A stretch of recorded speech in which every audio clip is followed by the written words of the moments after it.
mula sa 702 DZAS, Agapay ng Sambayanan. Narito na ang programang mag-uugnay sa iyo tungo sa wastong kamalayan sa batas. Praktikal na talakayan ng mga alituntunin at balitaktakang may kaugnayan sa mga patakaran ng bayan. Kinilala sa Golden Dove Awards bilang Best Documentary Program.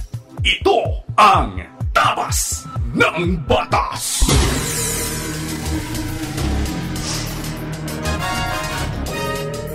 Isang magandang Sabado na umaga sa inyo na nakikinig sa anumang bahagi ng Pilipinas, Luzon, Visayas, Mindanao at sa iba pang bahagi ng mundo.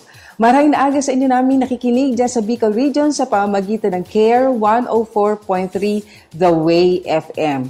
At magandang umaga rin sa 1062 DXKI, your friendly voice sa Coronadal City. At dyan naman sa Zamboanga City na nakikinig via 1116. Ayan, DXAS Radio Comunidad, Buenos Dias. Gayon din sa 1197 DXFE Davao. At sa mga narito naman sa Metro Manila na walang sawang nakikinig at nakatutok sa atin tuwing Sabado ng umaga, happy listening po sa inyo. Kami ang inyong mga kampi sa batas. Ako po si Atty. Chona Cruz Gonzalez. At ako naman po si Atty. Jeremiah Bellica. Ito po ang inyong programang Tabas ng Batas. Dito po sa 702 DZAS FEBC Radio TV.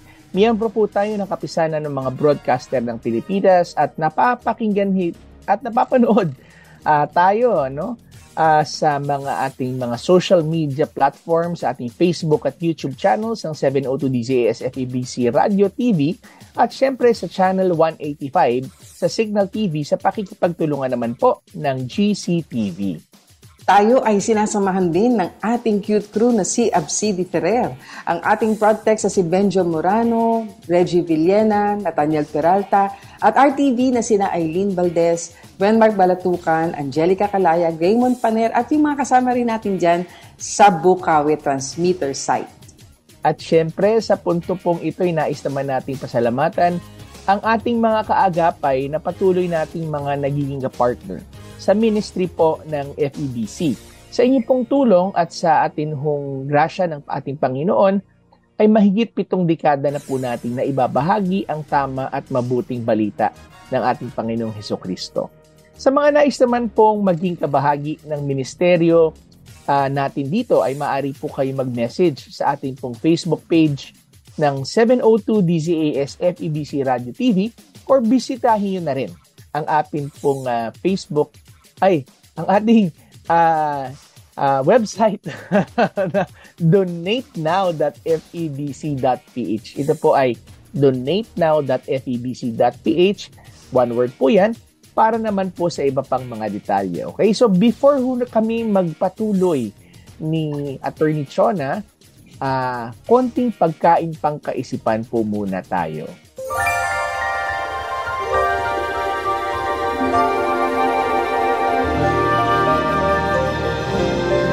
Ito po ay hango sa 2 Timothy chapter 3 verse 16 to 17. Ang sabi po, lahat ng kasulatan ay isinulat sa pamamagitan ng kapangyarihan ng Diyos at mapapakinabangan sa pagtuturo ng katotohanan, pagsasaway, pagtutuwid at pagsasanay sa matuwid na pamumuhay para maging handa sa lahat ng mabubuting gawa ang naglilingkod sa Diyos.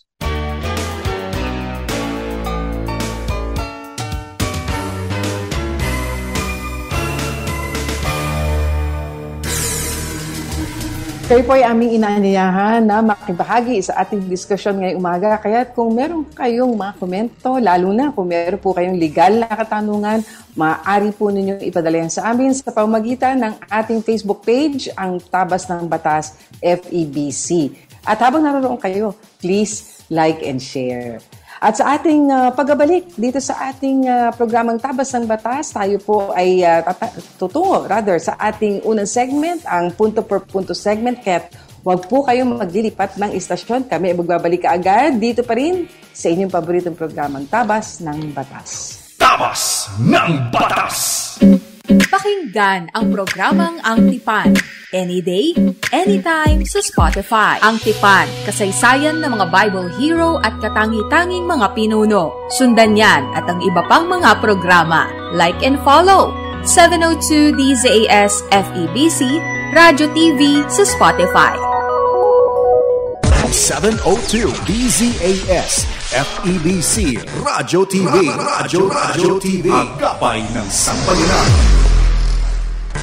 Paksang legal na siniksik sa mga kaalamang praktikal sa isang makabuluhang talakayan sa Punto por Punto.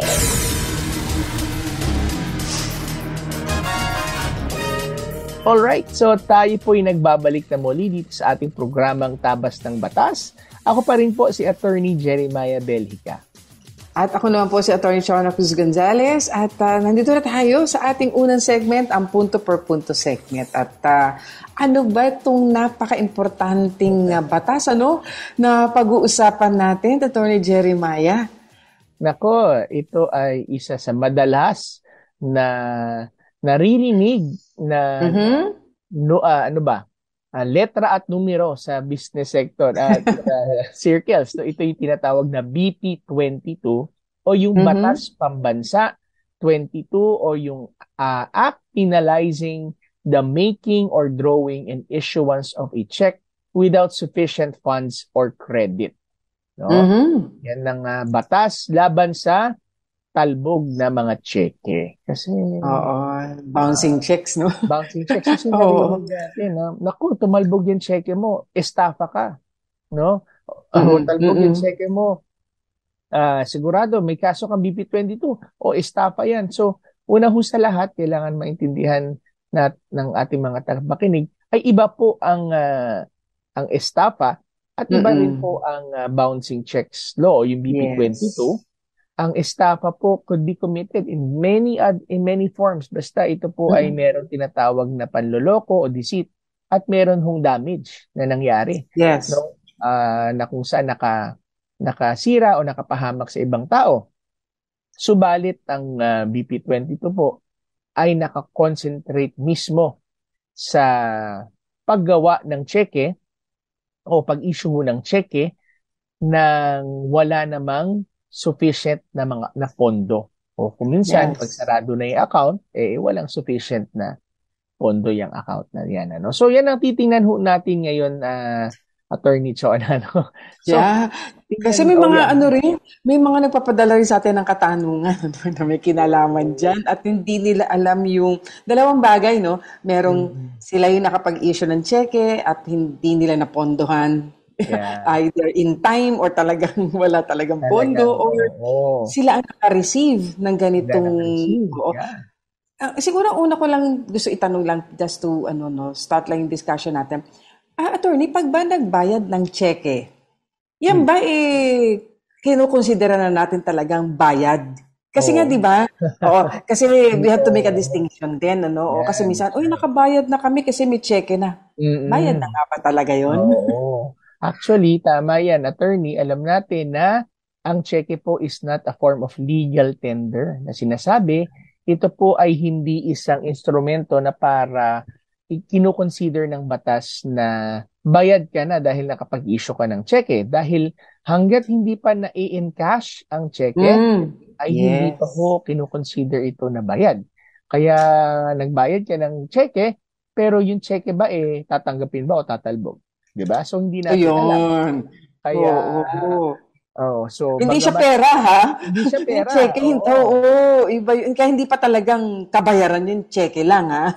Yes. Although it is, sinabi nga natin, it's a negotiable instrument, but nonetheless, hanggat hindi ho nagiging cash, o fiat, o money, yung cheque, o hindi ho na-in-cash, ay hindi ho kinukonsider na bayad na po yung binabayaran. So, of course, iba nga pala yung manager's check, But, it's a different topic. Okay. Iba naman yan. Pag manager's check, medyo ibang level na yan na parang kinukonsider na rin yan sa mercantile business or circles na ito ay almost good as paid dahil ginagarantiyahan ng manager ng bangko. Pero, nonetheless, kinakailangan siguraduhin ng batas ang reliability ng mga commercial instruments at ng mga negotiable instruments, lalong-lalo na ang cheque na ginagamit sa mga negosyo. Kaya nga, ang purpose ng Batas Pambansa 22 na inisyu nung na panahon ng yung tinatawag na yung Batasang Pambansa, Batas Pambansa 22. So the purpose of the law is to penalize the making or drawing and issuance of a check without sufficient funds or credit para in order to afford protection to business and the public in general. And also, ito napakahalaga, in order to prevent the circulation of worthless checks, no? So ibig sabihin para siguraduhin na hindi umiikot-ikot ang mga cheque na wala namang halaga at walang kwenta. So, tandaan ho natin, ang pinaparusahan po sa batas na ito ay hindi ho yung fact o yung act na gusto mo mangloko o dahil kaya yung iba sinasabi, ay wala naman ako intensyon mangloko nung inisyo ko yan, ay nawalan talaga ng pondo. Ay hindi ho yun ang nagiging depensa natin dyan kasi ang pinaparusahan po sa batas na ito ay yung pag-i-issue po ng cheque, the act of issuing a worthless check.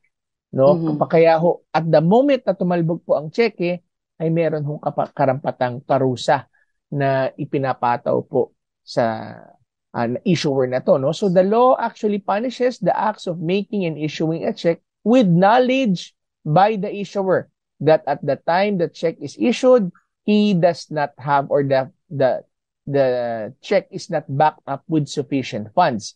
And also, and ito mahalaga, no? Hindi lang pala yung time na kung kailan diniposito yung cheque. Pero ang sabi dito, yung failure to keep sufficient funds to cover the full amount of the check if presented within a period of 90 days from the date appearing on the check. Ibig sabihin yan, kapag kayo ho'y gumawa ng cheque, kahit post-dated check man yan, yung date na nakalagay po dun sa cheque na yan, kung yan po ay sabihin natin March 20, sabihin po natin June 10, for example, nakalagay dun sa cheque ang date. Within 90 days from the time noon nakalagay dun sa cheque, ay kinakailangan sufficient ang laman ng iyong bank account, no? Para anytime within that 90 days na i-deposito yung cheque na yan, ay makakakuha ho sila ng bayad, no? May sufficient na pondo, no? Kaya ho, hindi porket na, hindi mo kasi winidraw on June 10, sabi dyan, June 10 siya nag-mature. Sabi mo ng batas, you have to keep an amount. So kung amount po ay nakalagay 10,000 dun sa cheque, sinabi, kailangan for the next 90 days from June 10, ay kinakailangan meron hong laman na at least 10,000 yung inyo pong account. At maintaining anything less than that is already a violation po ng batas. So tandaan po natin yan. So ito ho, ang nature po, dahil ang nature po ng offense na to ay isang criminal at ito po ay meron hong karampatang penalty. At in addition to those who are criminally liable, kayo din po o kung sino man ang nag-issue ng cheque ay maaari din maging civilly liable sa offense na ito. No? Ibig sabihin, hindi ka lang parurusahan ng kulong, ay kinakailangan ka rin magbayad. Yan ang civil liability doon sa iyong pinagkautangan. Kasi ang hirap naman na hindi mo pa rin babayaran. Oo. No? So, yan. So, ang importante mabalik yung pera yung pera. Kaya nga sila nagpa-file. Ang kaso po ng BP22 case, kapag final po ang criminal case na ito sa prosecutor at ang prosecutor po ay final in-endorse po ito at nagkaroon po ng information sa korte, ay automatically instituted rin po ang civil action po o yung civil aspect ng kaso. Kaya ikaw din, kung ikaw ang siyang natalbogan ng cheque o ang biktima ng pagtalbog ng cheque, ay hinihingan din ng tinatawag na court fees o docket fees na payment sa court kasi dun sa civil aspect ho ng kaso na ito. Okay? So, tandaan po natin na ang ilan ho sa mga elements at requisites para maging liable po ang isang tao sa BP 22. Una, kinakailangan meron pong ginawa, the making, drawing, and issuance of any check to apply for account or for value. Ibig sabihin, nag-issue ho ng cheque para merong bayaran, para meron hong gawing kapalit na isa pong valuable consideration. Number 2, the knowledge of the maker or drawer or issuer that at the time of issue, he does not have sufficient funds or in or credit with the drawee bank for the payment of the check in full upon its presentment. Ibig sabihin, alam niya na walang laman yung kanyang cheque, lalong-lalo na kapag ito ay prinisinta doon sa bangko from the time na nag-mature yung check. And number 3, the subsequent, ito mahalaga, subsequent dishonor of the check by the drawee bank for insufficiency of funds or creditor dishonor for the same reason had not the drawer without any valid cause order the bank to stop payment. Ibig sabihin, kinakailangan bilang ebidensya doon sa korte o sa prosecutor's office na yung pagpa-file ng kaso, mapakita mo na tumalbog nga, dinishonor nga ng bangko yung cheque na diniposito, no? So, at kung hindi naman, ay for some reason nakita na pinastop payment yung cheque o kaya sinarado yung account. So mahalaga po yan mga kaibigan para kapag kayo po inisyuhan ng cheque at nakita niyo po na ito po yung magna 90 days na ay siguraduhin niyo po na inyo pong i-deposito po ito. Kasi pag hindi ho ninyo i-deposito within 90 days from the time of the maturity, attorney, ito yung tinatawag natin na nagiging stale check na. No? Ibig sabihin, kahit i-deposito mo yan beyond 90 days, maaari pa rin hong i-encash ng bangko yan sa inyo. However, if it actually bounces, ay hindi ho ninyo maaaring kasuhan ng BP22 yung tao. Kasi sabi niya, hindi, for 90 days nandiyan yan. Meron yan laman. Pero nung hindi mo withdraw yan, talagang ginamit yung pera sa bangko. Ngayon ang tanong, meron ka pa bang habol kung sakaling lumagpas yung 90 days? Ang sagot, meron pa rin ho. No, pwede nyo pa rin ho siyang singilin dun sa kanyang utang, bagamat hindi mo na siya pwedeng makasuhan for a bouncing check law. Anyway, so yan po, no? Tandaan po natin, attorney, talaga very common yan, no? Bouncing checks law or BP 22 or Batas Pambansa 22. Attorney, anong palagay mo dyan sa ating BP 22? Oo. Kasi napakahalaga nga naman. Biro mo naman kung ang business sector flooded with, di ba, mga bogus na mga kind of payment. Ano mga mangyayari naman, di ba, sa mga businesses natin. Kaya siguro lagi lang din natin paalala, no, kung tayo po mag-i-issue ng cheque bilang pambayad po natin ng ating mga obligasyon, make sure naman po na yan ay may pondo kasi may obligasyon tayo. At wag na ho nating pakantungin pa dun sa pagkakataon na, di ba, wala palang pondo, makakasuhan ka, criminal case ho yan eh. So, di ba, hindi lang sa abala, gastos, kung hindi, di ba, at the end of the day, magbabayad ka rin. Relationship, no? Kung magkaibigan pa kayo, di ba? Oo. Magbabayad ka rin naman talaga, pagbabayaran ka talaga ng batas. Yung, kung ano lang yung makatwiran, gawin natin yung dapat. At ito ay isang panuntunan ng batas para sa atin, and let us treat each other fairly and justly. Ayan. So, maraming salamat sa napaka-importanting diskusyon na yan at napakalinaw para sa ating mga tagapakinig. Okay, so kaya sa pagbabalik natin, attorney, mapapakinggan naman natin ang napakahalagang discussion naman sa sa isang bagong panukalang batas, pangungunahan ng ating pinakamamahal na napakahusay na Attorney Chona. Kaya wag ho kayong aalis, babalik po tayo dito lamang sa Tabas ng Batas. Tabas ng Batas! Walk with God. Expounding on the living word is Pastor Mel Caparos. Living Word, Sundays, 11 a.m. to 11:30 a.m. Only here on 702 DZAS, FEBC Radio TV. Agapay ng Sambayanan. Ito ang 702 DZAS. 702 DZAS. Agapay ng Sambayanan. Kasapi sa KBP, kapisanan ng mga broadcaster ng Pilipinas. Pagbibigay linaw sa mga palapalagay, ugnay sa mga panukalang batas. Akala at panukala.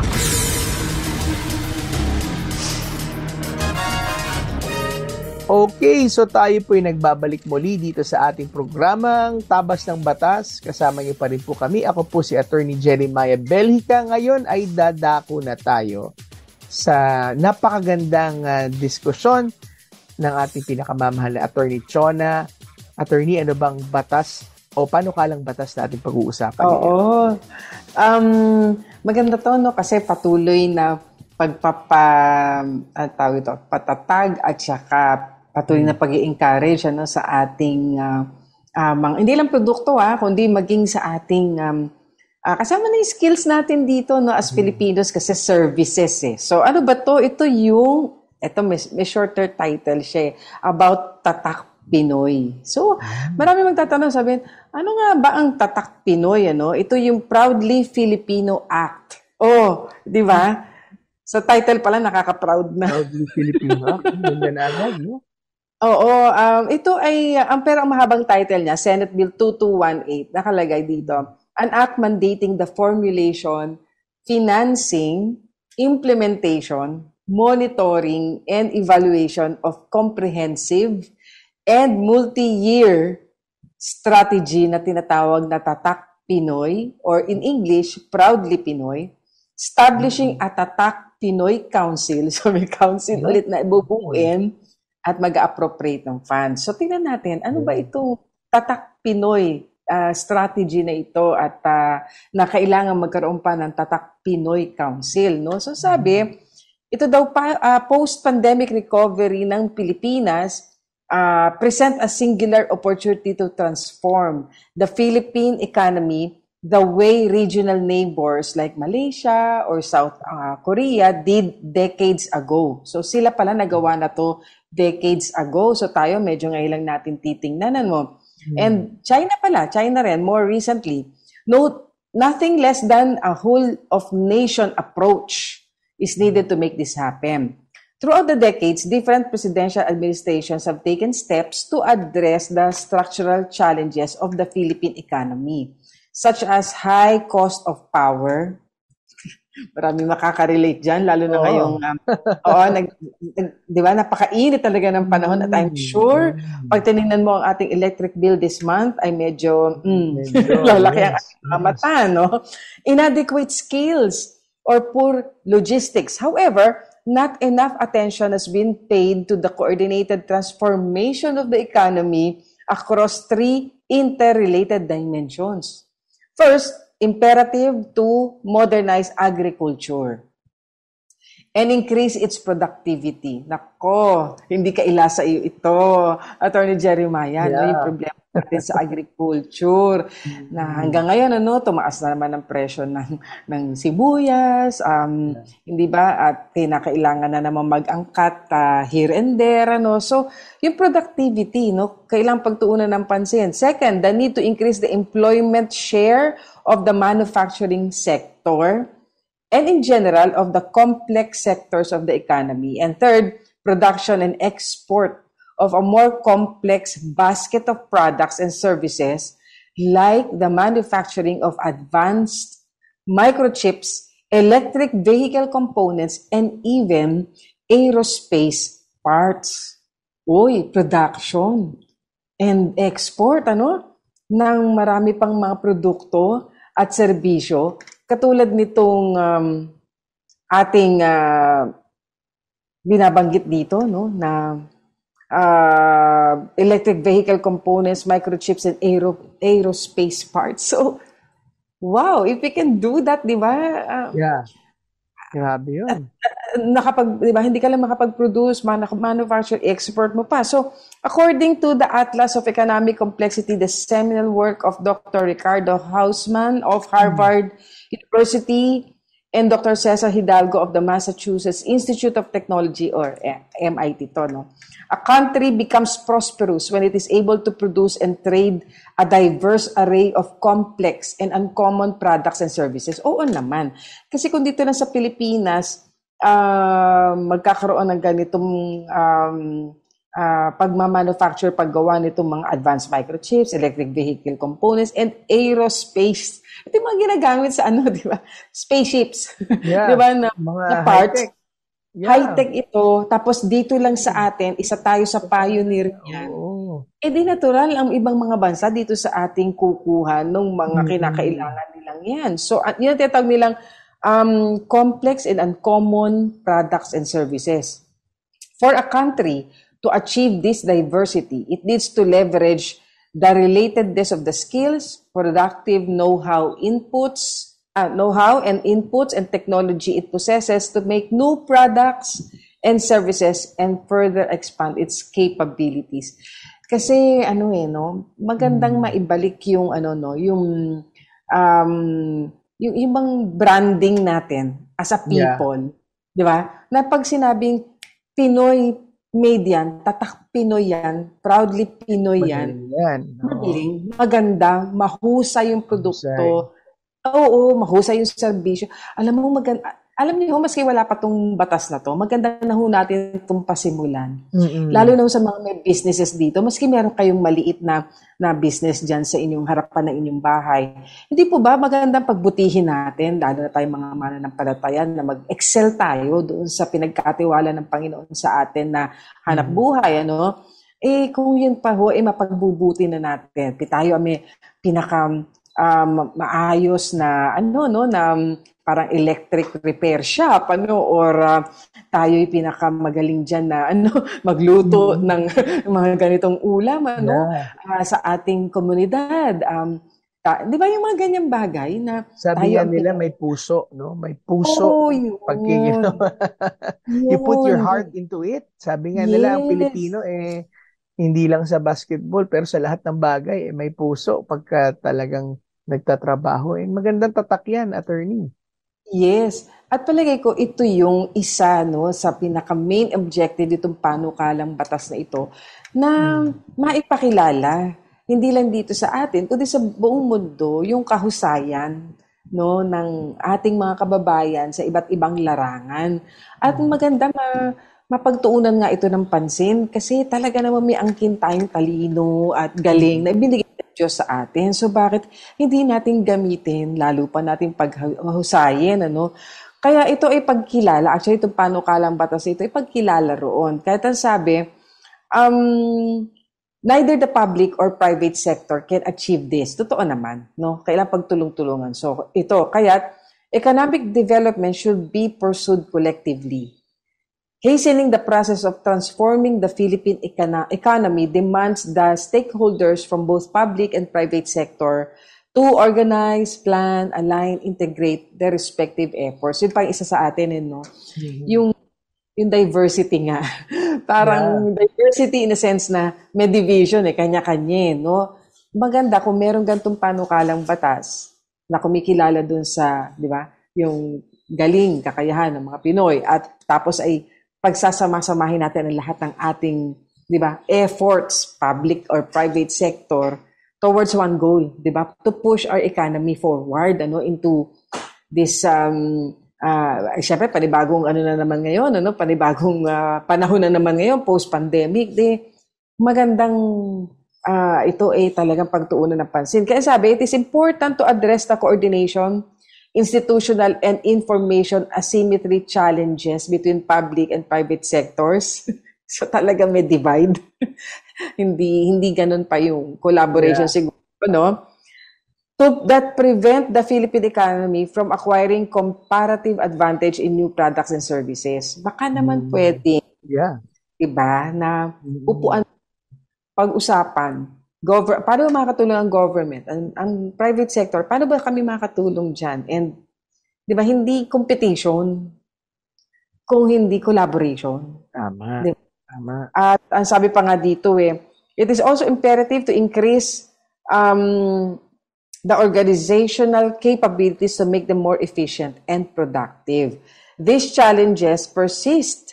And it explains why the country's manufacturing sector still faces perennial difficulties with competing in the world economy in complex products. So, may pagkilala na dito sa atin, kaya natin itong mga complex products na ito na i-manufacture. Yeah. Tsaka actually, ang ano nga yan, attorney, kapag ka nasa abroad ng mga Pilipino, sila talaga ang mga nag-excel. So, ibig sabihin talagang kaya talaga.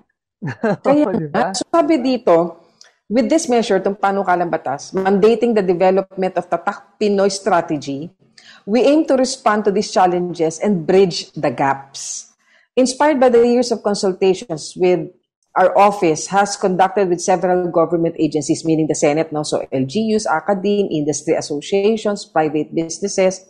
Our measure, or itong bill na ito, aims to institutionalize a programmatic and multi-sectoral approach to the country's development, planning, and public expenditure policies, ensuring that throughout the process, local enterprises are prioritized and provided ample support.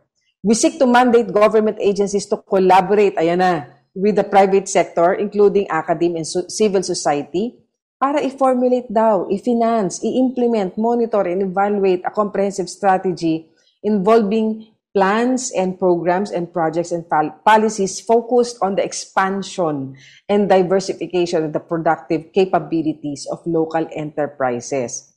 The general objective is to increase the economic complexity of the Philippines, and this has been demonstrated through empirical data.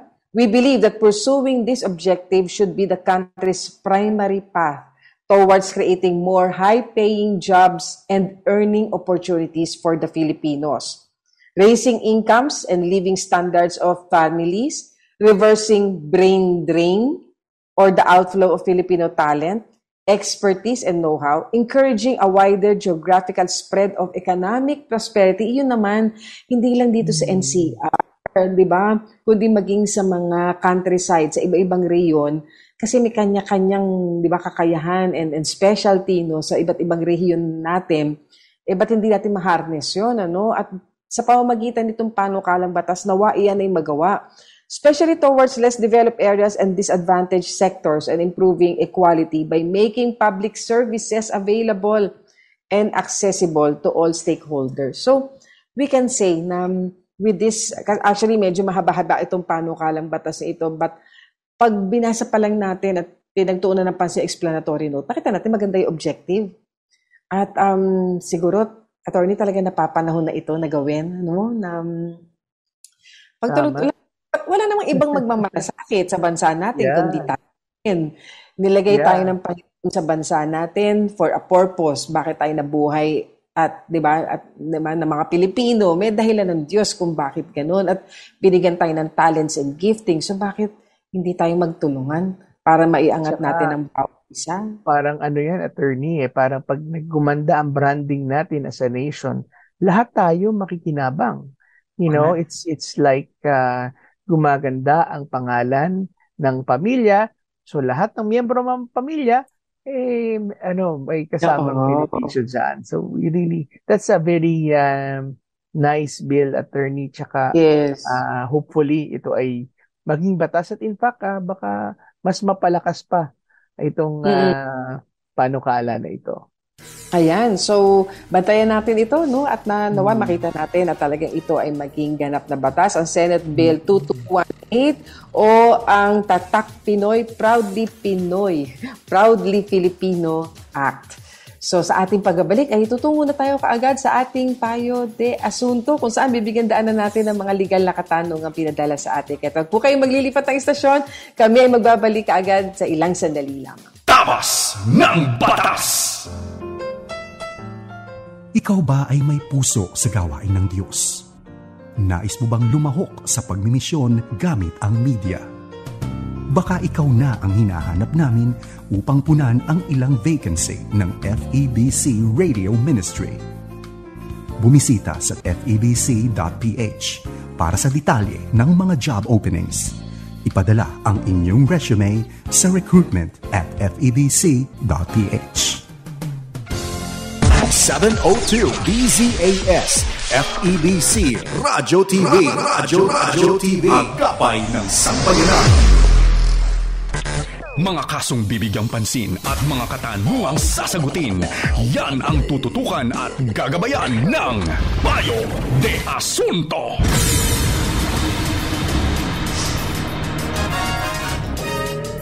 Alright, so tayo po'y nagbabalik na muli sa ating programang Tabas ng Batas. Tayo po ay dadako na sa ating paboritong segment, ang Payo de Asunto, para subukan ho namin ni Attorney Chona sagutin ang inyo pong mga katanungan. Sige, Attorney. Yan. Ito, pakinggan na natin ang ating unang katanungan mula sa ating listener. Good morning po sa inyo. May anak ako na 14 years old. Pwede ko na ba siyang pamanahan? Salamat po. Ayan, so, gusto na niya magpamana sa kanyang anak na 14 years old. Gusto lang po naming linawin na kapag po kasi yung terminology na yan ang ginamit natin, yung pagpapamana, alam niyo po, pinapresuppose, pinagpapalagay po niyan na may namatay na ho. At nagpapamana po tayo kung isa sa magulang nung bata ay namayapa na. Doon po yung papasok yung konsepto na ng succession, yung batas na patungkol sa succession o yung so may mga ari-arian, kanina mapupunta yung mga ari-arian na yun nung namayapa at doon na papasok yung mga tagapagmana. Pero dito, walang nabanggit, attorney, patungkol doon sa minamayapa na ba at kaya parang pagpapamana na ng ari-arian ang gagawin doon sa bata. Pero kung ito ay parang ipapagamit at ibibigay doon sa bata na 14 years old, minor siya, alam niyo po, ang legal age is 18. At dyan lamang po maaring pumasok sa isang kontrata, sa isang transaction, ang isang individual. Ano ang pwede naman niyang gawin? Kasi nga minor pa tong batang ito at parang may gusto siyang ibigay sigurong property. Hindi nga lang mana, dahil wala naman nabanggit na namayapa ng magulang. So, ano ba ang mga option na lang niya? Ayan, dito sa sitwasyon na to. Kasi, pag sinabing gustong pamanahan, ang sabi nga dyan, hindi mo talaga pwede ipamana kung buhay pa ang may-ari. Pero kung ang question kasi minsan ay gusto ng habang buhay pa ang mga magulang, gusto ng hati-hatiin ng magulang yung kanilang ari-arian sa kanilang mga anak habang buhay pa sila. Siyempre, imbis naman na ito ay pag-away-awayan pa o hindi niya alam kung ano mangyayari kapag siya yumauna. So, ipinapamana na, ibig sabihin, dinidistribute na yung ari-arian sa mga anak. Now, baka yan ang kanyang ibig sabihin. So, kung ang tanong ba'y maaari mo nang ilipat sa iyong anak, ay maaari naman, subalit ito nga yung sinasabi ni Attorney Chona kanina, na hindi pa siya pwedeng mag-enter into a contract kasi yung mga paraan na maaari ho ninyong mailipat sa inyong 14-year-old na anak. It's either ibenta niyo po sa kanya, wala naman mukha siyang pambili pa ho. So maaari lamang ma-donate pa lang sa kanya yan. Subalit ang donation po ay kinakailangan may acceptance ulit noong tao na minor de edad. So maaari ho naman ho siya, kung marunong na siya pumirma, maaari ho siya pumirma, subalit ito po ay yung tinatawag po na isang kontrata na voidable dahil siya po ay minor de edad na kung saan kapag siya po ay nag-reach ng age of 18 years old ay maaari po ito ma-perfect ang kanya pong kontrata. So, gayon pa man ay wala hong pumipigil na inyong pong ibigay o i-donate po ang inyong property sa inyong pong minor de edad na anak. At but for the meantime, dahil siya po ay minor, ang may pag-aalaga po ng kanyang ari-arian ay yung mga magulang po. Kayo rin naman ngayon. Po. So, maaari naman nothing is really stopping you from donating the property to your child. Ayan, so meron pa tayong isang katanungan at pakinggan natin, bigyan daan natin ang ating listener. Midwife po ako at meron po nag-slander sa akin.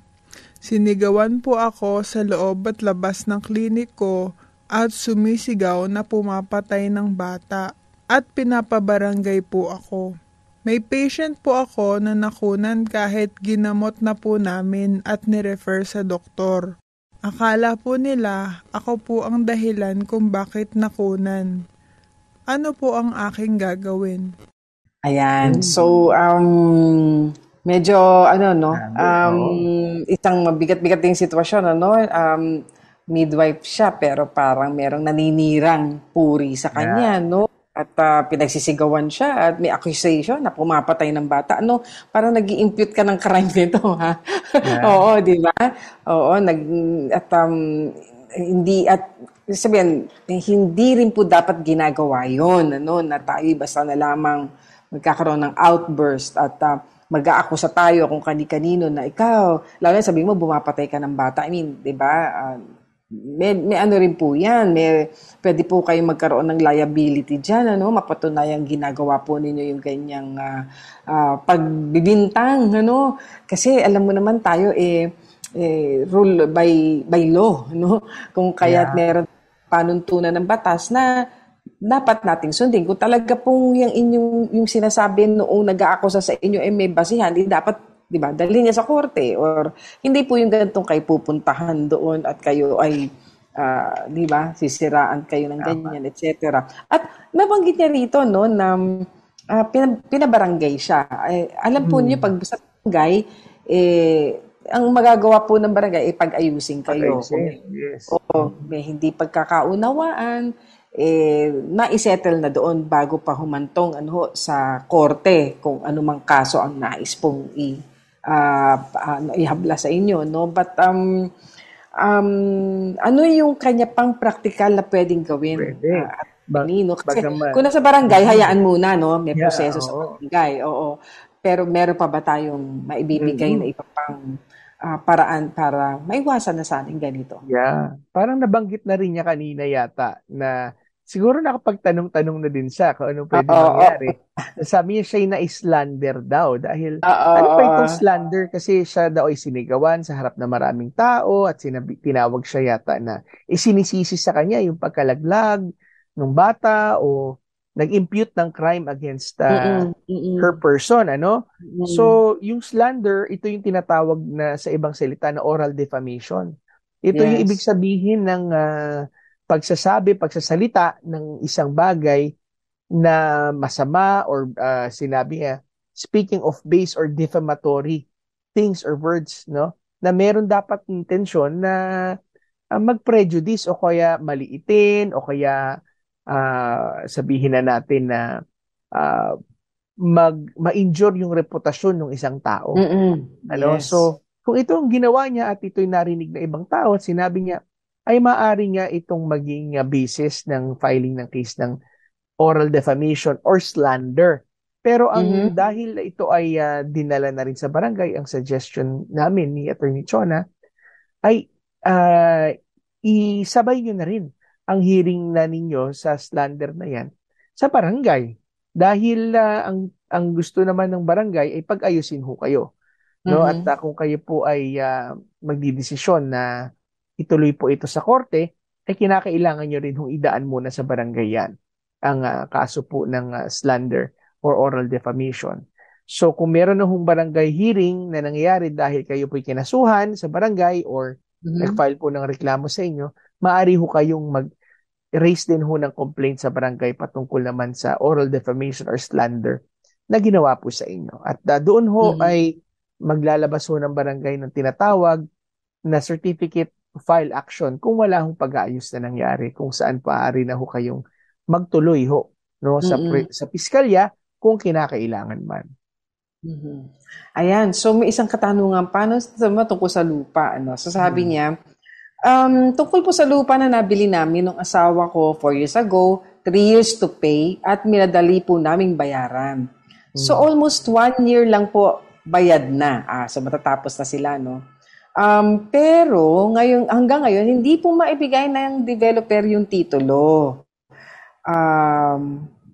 Matatapos na din po ang bahay na pinatayo namin simula po sa resibo, deed of sale, pati na building permit, lot and house plan, naitabi ko po complete ang documents ko from payment receipt, certificate of full payment, deed of sale, lahat na ng permits, blueprint, etc. Kaya nag-iisip ako, kung may problema sa titulo, paano po ma-issuehan ng mga permit from the municipal office? I think, register of deeds ang ibig niya sabihin. Siguro? Permit tama, from the municipality nga naman. Kasi mga building permits, sa mga, doon sa munisipyo or city hall, alam po ninyo, maganda ho dito para malinaw lahat. Total, parang nakabayad na sila. Dapat po talaga i-turn over na sa inyo ng developer yung titulo. Mm-hmm. At yung tax declaration. Po. So, maganda po i-put nyo in writing na dahil kayo nakabayad na at fully paid na ayon sa inyong, tsaka may deed of sale na, dapat po, may karapatan na kayo ngayon, i-demand yung pag-turnover sa inyo ng titulo at yung iba pa pong pertinent documents para maisalin nyo na po sa pangalan ninyo after paying taxes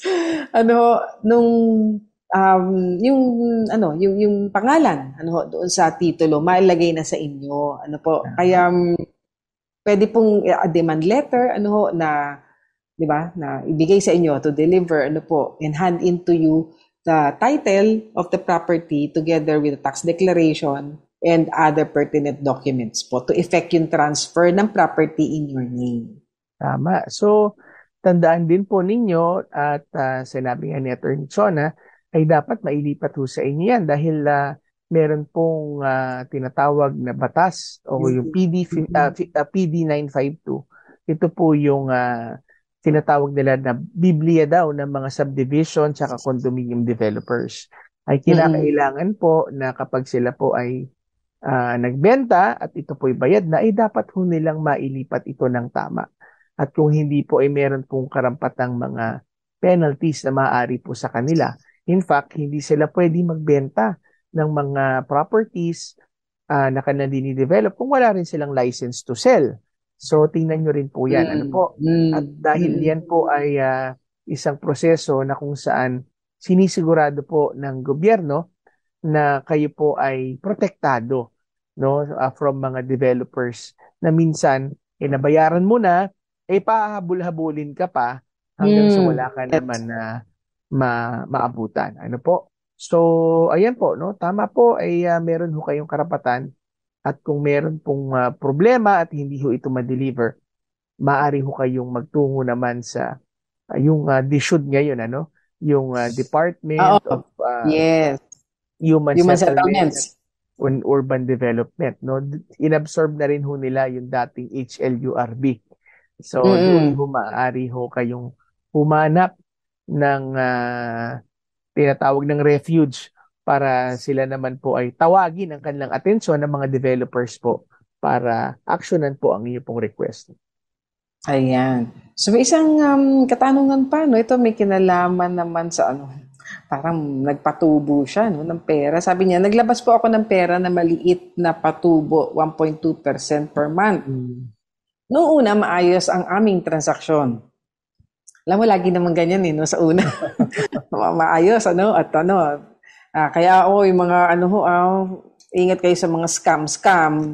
Kayong basta bibigay po dyan sa mga ganyan. Ito naman, sabi niya, nung aming pinagtiwalaan, pero after 21 months, bigla lamang siyang tumigil ng paghuhulog. At sabi, wala na daw nagbabayad sa kanya. Umabot po sa kulang-kulang na 10 million pesos.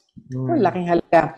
Ang nakuha niyang pera sa akin at sa dalawa kong pamangkin. Noong September 2022, nag-usap kami at sinabi, babayaran niya yung nakuhang pera sa amin. At magbebenta ng lupa.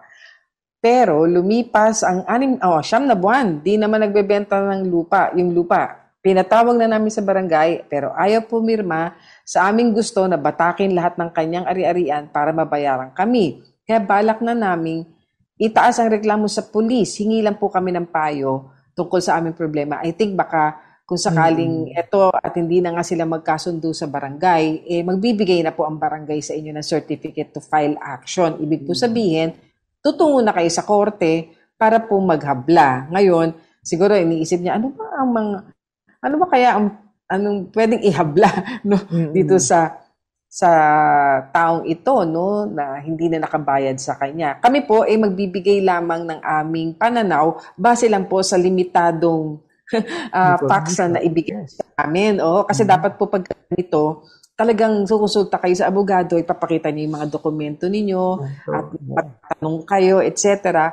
Pero dito, based lang sa i-share sa atin, ano ba ang pwede nating makita? Oo. Kaso, pwede. Tama. At alam mo, attorney, hindi natin alam kung meron ba kayong kasulatan. Kasi yun, isa pa yun.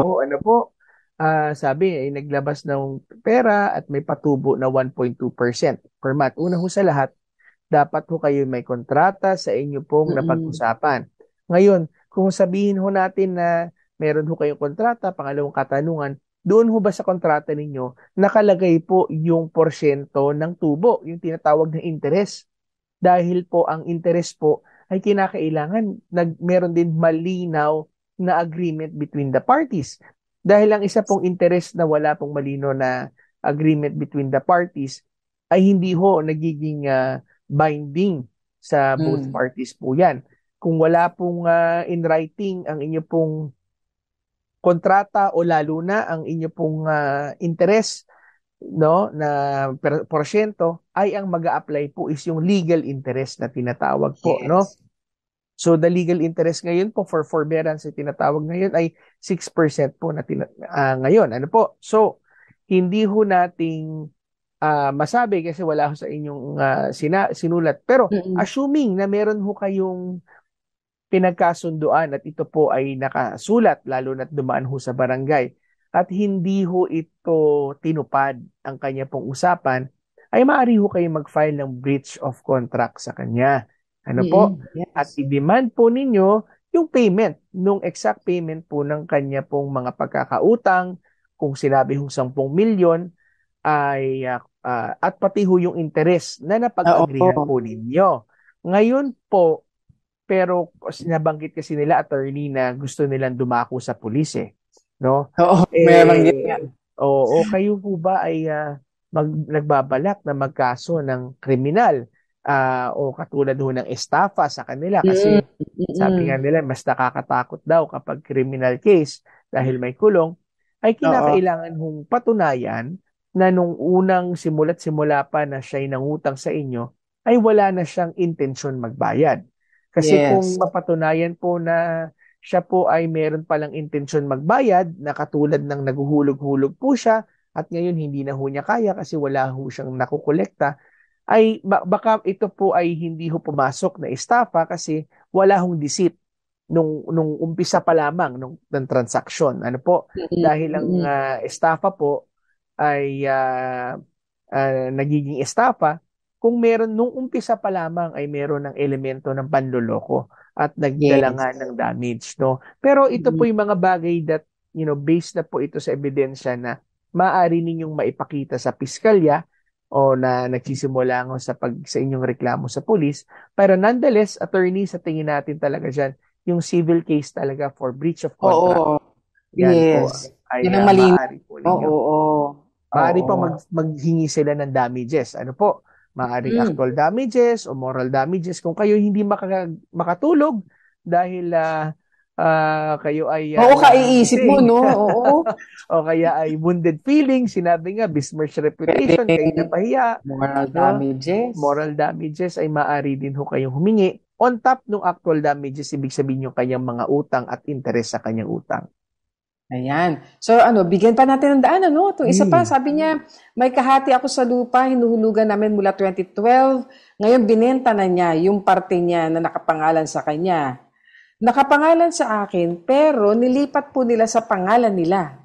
Medyo malabo yun, ano? Kasi sabi niya, binenta noong kahati niya yung parte niya na nakapangalan sa kanya. So kung gano'n, meron siyang karapatan ibenta yun, nakapangalan po sa kanya . Pero may sinasabi siya na nakapangalan sa akin, yung nakapangalan siguro sa kanya, no? Ang inilipat naman din nila sa pangalan nila. So sabi, hulugan po ito, 25 years, ang pinagbentahan ng kalahati, hindi po nagbigay ng bayad. Ano po ang gagawin ko? Pwede pa ba ilipat sa pangalan ko? Sa HOA po ito. Attorney, anong sense mo dito? No? Kasi medyo conflicting yung ibang mga statements. Ano? Tama po ba yung pagkaunawa namin? Yung kalahati na nakapangalan doon sa kahati ninyo na ibenta niya. Tapos yung doon sa naman, yung nakapangalan. Yung kalahati na nakapangalan sa inyo, yun naman ang nilipat sa pangalan nila. So nawalan siya ngayon at yung so ang tanong ho natin, ano ho ba yung nung kayo po ba ay nagsimulang maghulog nung 2012? Sa kanino niyo po ba hinuhulugan ito at sinabi nga na ito ay parte, yung sinasabi po niyo, may ibang specific na mga nahati doon sa property na malinaw na ito ay sa iyo, ito ay sa kanya. Yes, o ito po ay tinatawag na parang co-owned po ninyo, no? Undivided na property, na undivided rights po ninyo na nakapangalan sa inyong dalawa ang inyo pong hinuhulugan. Ano po? So, ang tanong po namin dito ni Attorney Chona, nung ibinenta po ba niya yung kanya pong parte, are you pertaining na yung parte po ba na yun, yung specific na party doon sa property, o yung specific po na parte ng kanyang share? Kasi hindi ho niya maaaring malinaw yan. Hindi ho niya maaaring ibenta yung kanyang property share doon ho sa yung particular area sa property kung hindi pa ho yan partition na maayos. Ano po? So, siguro ang dapat niyo hong gawin ay tingnan.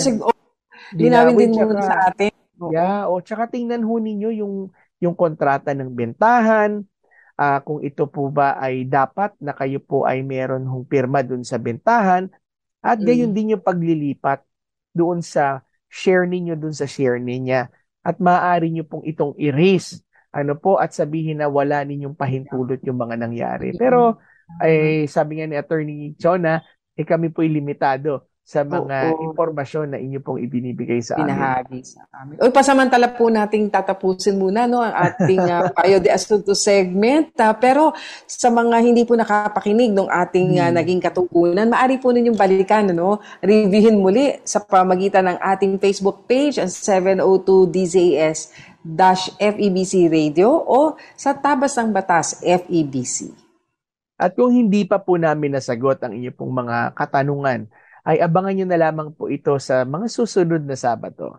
Sa mga may legal concerns naman po, mag-message lang po kayo sa aming mga Facebook pages.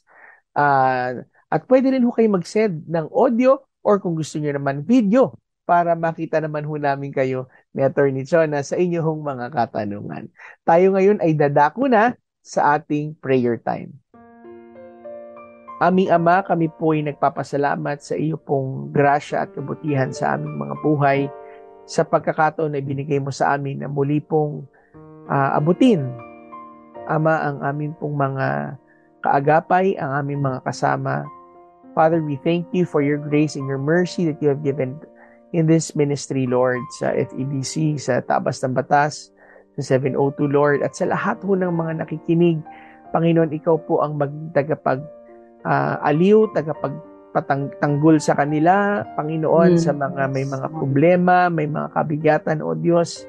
Lord, sa mga may karamdaman rin, O Diyos, Lord, we pray that you would heal them.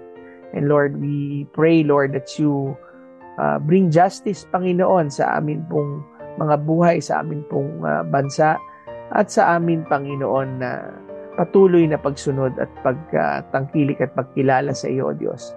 Ikaw po ang maitaas, Lord, sa anumang sitwasyon na pinagdadaanan ng amin pong mga kasamahan.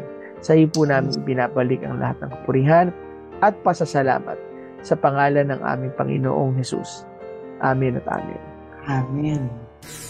Salamat ho mga kaagapay sa mga tumutok sa radyo, sa online via Facebook at YouTube sa Channel 185 ng Signal TV via GCTV.